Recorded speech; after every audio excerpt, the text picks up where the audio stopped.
Okay, I get it. Another handheld video. I swear, I have lots of videos to make other than just handheld videos. Some really cool ones coming up, but the problem is every freaking week I get 1 or 2 new handhelds on my desk and I gotta review them, and it takes a lot of work to make a video, and I'm only one dweeb. What I really need is a clone of myself so that I could have one TechDweeb focus on the handhelds and another TechDweeb focus on the other stuff. But if that happened, I'd probably get too distracted playing retro games with myself all day while trying to avoid the sexual tension, so it's probably for the best that there's just one of me, even if it means that you gotta watch lots of handheld videos, I guess. Speaking of which, let's check out this new handheld. This, dweebs and lady dweebs, is the AYANEO Pocket DMG. For those that don't know, DMG stands for Does Many Games. Because it does do many games. A whole heck ton many of them, actually. So the idea with this is that it's a Game Boy that's like souped up, like a crazy high-end Game Boy. A Game Boy that can do everything. This is the no-compromise vertical handheld. This is exactly the handheld that I've been waiting for, pretty much since I got into this hobby. And today we're gonna check it out, but first, let's check out a bunch of other stuff. AYANEO sent this to me to review, but they sent me the entire kit and caboodle. See, check it out. Here we have a vintage shoulder bag. 2 of them actually. Got a brown one here and a greenish one here. It's got a leather texture on there, magnetic flap, some nice smooth feltiness on the inside. These seem like super high quality retro doodad purses. And then we have this box of stuff. There's a cardboard stand and a tempered glass screen protector. That's definitely good. And some joystick caps. This is a sort of mesh pouch to protect it if you're taking it oot in a boot. An AYANEO mug. Real gamers, no gamers. Should we get some root beer going? Oh yeah, that's better. And stickers. Use these to decorate your car or something to show off your AYANEO brand loyalty. And in here is a 35-watt retro power adapter. It has the fold-out plug thingy and a USB-C hole there. This is actually a really nice little adapter. I'm totally going to use this. I already unboxed the device, obviously, but I wanted to show you the box. AYANEO always has beautiful packaging, and this is no different. Some really nice artwork, and the details on the device are embossed. Obviously, inside we get word papers. Yay. Under there, we get a USB-C cable, in case you didn't have one of those. And this is a kit that has different bumpers, if you want to replace these beige bumpers with gray ones. I'll probably do that, actually. Not now, though. We have a video to make right now. This thing is powered by the Snapdragon G3X Gen 2. That's top of the line, as good as it gets on Android right now. There's a few different RAM and storage options depending on which model that you get, anywhere from 8 GB to 16 GB of LPDDR5X RAM, and anywhere from 128 GB to 1 TB of UFS 4.0 storage. My model here is the top end model, by the way. Yeah, it's the good one. The screen is 3.92 inches, which I'm just going to call 4 inches. 1240 by 1080 resolution, and of course we get the other good stuff like Wi-Fi 6, Bluetooth 5.4, and a giant 6000 milliamp hour battery. It comes in 3 colorways. There's a white one, and a black one, and a retro one. All of them look amazing, but you can only get the low and mid-tier models in white and black. So depending on what you want to spend and the specs, you have different options. The special retro version is the one that comes fully decked out. The price is anywhere from $342 all the way up to $675. So obviously this is not a cheap device. It's a premium device with some unique stuff that makes it worth the price in my opinion. But if you do want this, and if you do want the white or black version, I think you'll be fine with the low end model. I'm a bit bummed that they locked the retro version behind the highest end tier because that's my favorite one. I would personally pay this for this device, but I'm a weirdo who loves handhelds more than life and root beer itself. On the front, we have that amazing screen with a nice retro looking bezel around the outside. Then we have our D-pad in the upper configuration, face buttons over here, a single thumbstick down here, and beside that we have a touchpad that takes place of the right stick. And this does have R3 click, by the way, and start and select, and an AYANEO button down there. On the left, we have a speaker and 2 function buttons and a volume wheel, which you can click into mute, and a little flippy switch to change the power mode. On the right side, we have another speaker, 2 more function buttons, a power button with built-in fingerprint reader if you're a secret agent, and a little trapdoor that hides a sneaky micro SD card hole. Underneath, we have a USB-C hole for charging and video out. Around back, we have bumpers, and this middle strip is actually the triggers, and there is a vent grill for airflow, and also a vent grill on the top as well. As you can see, the Pocket DMG is not your typical retro handheld. When you get this thing in your hands and you see it with your eyeballs, the premium build and vibe just hits you in the face. AYANEO really does make some beautiful devices. You have to admit that they're one of the few companies doing some really unique stuff. It's nice and big, but it's not crazy big. If you compare it to the Flip Zizzle, it's basically the same size when it's opened up. It's got a good weight to it without being actually heavy. Considering that they are going for the Game Boy DMG vibe, they really nailed the hand feel for when you're holding it like a Game Boy. The D-pad is, oh man, it's interesting. I've never felt a D-pad like this. It's really big, it's very shallow without much travel, it has a mushy membrane feel, but it has a firm pivot point in the middle that makes it feel really responsive, able to roll it around easily. And the input quality is great. No false diagonals, easy to hit the diagonals when you want to. This is a great D-pad. The buttons are also very shallow, very little travel. At first, I didn't like them. They felt too low, but after using it for a bit, I got used to them and I really like them. They're easy to press and they feel really good to game with. All of the controls are nice and quiet, by the way. No clickiness anywhere. You won't be bothering anyone with your clicky buttons when you're trying to be stealthy, sneaking around, playing your retro games. The bumpers and triggers are good. Your fingers naturally rest up there on this little shelf there, and you can press them easy. The stick is great. Hall stick, great quality input. I kind of wish it was a bit more low profile. I mean, it's not a massive stick by any means, but I think it was just a little more inset. It would make the front of the device feel a bit more flush. The placement is fine. I'd say that this device is definitely more comfy for D-pad stuff, but for single stick stuff, it gets the job done. The other stick, oh man, this thing is so weird. So this entire area over here is a touchpad. This behaves like the right stick. So you can swipe it around and it's as if you're swiping a virtual joystick or something. And it's actually very accurate. And you can press it in to get R3 click. It works great for most retro games. I didn't have any issues until I tried a first-person shooter. Then it was not good.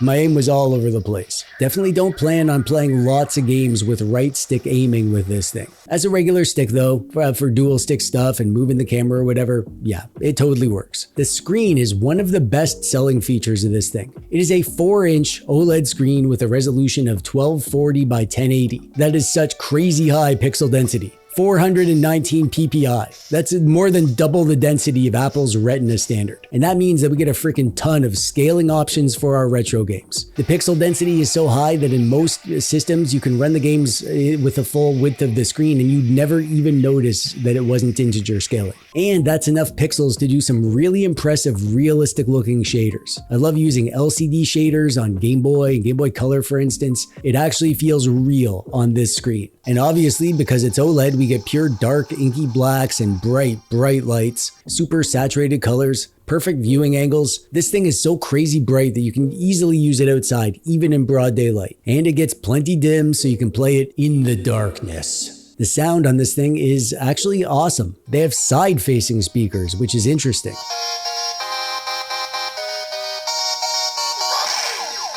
They are really loud and they actually have a good amount of bass to them. They're sort of like the speakers on a cell phone, so they sound good. Great, actually. The system on here is Android 13, which is good. Not too many customizations to the actual system. AYANEO has their own Android front end, which is fine, but I just installed my favorite one, which is Nova Launcher, as I tend to do. AYANEO also has a few special pieces of software. You can tap this little button down here and this menu pops out with some quick options. You can change the power profile and the fan speed. You get some quick controller options to change button layouts and toggle gyro or whatever. And then there's the handheld settings app, which is like AYANEO's main settings area. And in here, you can tweak the performance profiles, some extra controller settings, other device settings. You can run updates from here. And finally, AYANEO has what they call game mode, which is basically a front end for your retro games. I don't bother with this, and I'm sorry, I don't even care enough to show it to you. Because I set this up the same way that I set up all my Android devices. I use ESDE as my gaming front end because it looks amazing, it works amazing, and it's quick and snappy and easy. And I made a guide of how I do this, so check that out if you want to set it up in the best way and be cool like me. And if you don't want to be cool, then you should probably just click the subscribe button like the loser that you are. This thing is rocking the Snapdragon G3X Gen 2. That's better than the Snapdragon 8 Gen 2 that we have in the Odin 2. This is also the same chip that's in the AYANEO Pocket S, which I reviewed, and you can watch that video if you want some more in-depth performance tests and stuff. I'm going to give you the short version today. This is a top-of-the-line chip, and everything that you can do on Android, you can do on here. With Android stuff, it'll really depend on the game. Most Android games don't scale well on screens like this.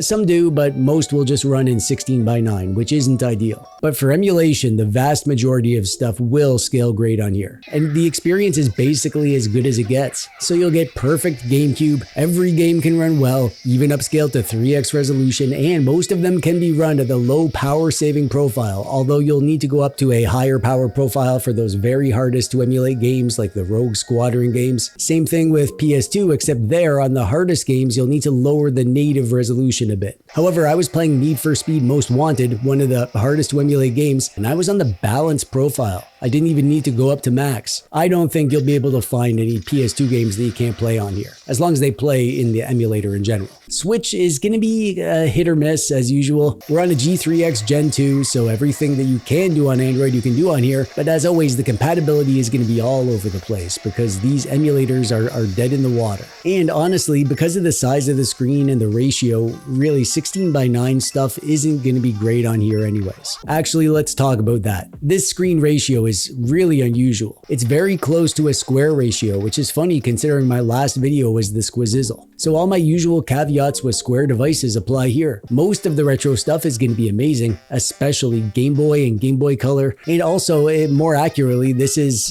basically an 8:7 ratio, which is the exact ratio of NES and Super NES and TurboGrafx 16. Also, all the 4:3 stuff will be nice and big, so the vast majority of retro systems are going to play great on this screen. Just not the 16:9 stuff. That stuff's a bit on the small and squished side. Don't buy this for a Switch and PSP is what I'm saying. So really, you can think of this as the ultimate vertical handheld for the retro systems. If you're planning on playing a ton of GameCube and PS2 and PS1 and Dreamcast or whatever, you'll have a grand old time on this thing. It can handle all that stuff, and we have enough headroom that you can run most of it on the power saving profile and get a ton of battery life. Actually, let's take a side tangent here and talk about the battery life. I did 3 tests at 50% screen brightness. On my high-end test, I was running a PS2 game with no frame throttle, just running at max speed and basically going all out, using as much juice as it could. And like that, you get about 2.5 hours of battery. However, that's an unrealistic scenario, and even for regular PS2 usage, even running at 3x resolution, you get around 8.3 hours of battery like that. And in a best case scenario, which for me was running a low-end arcade game on the power saving profile, I calculate that you get over 16.5 hours of pure game time like that. And here's the thing, the vast majority of stuff that you can play on here can be played in the power saving profile. And 50% screen brightness is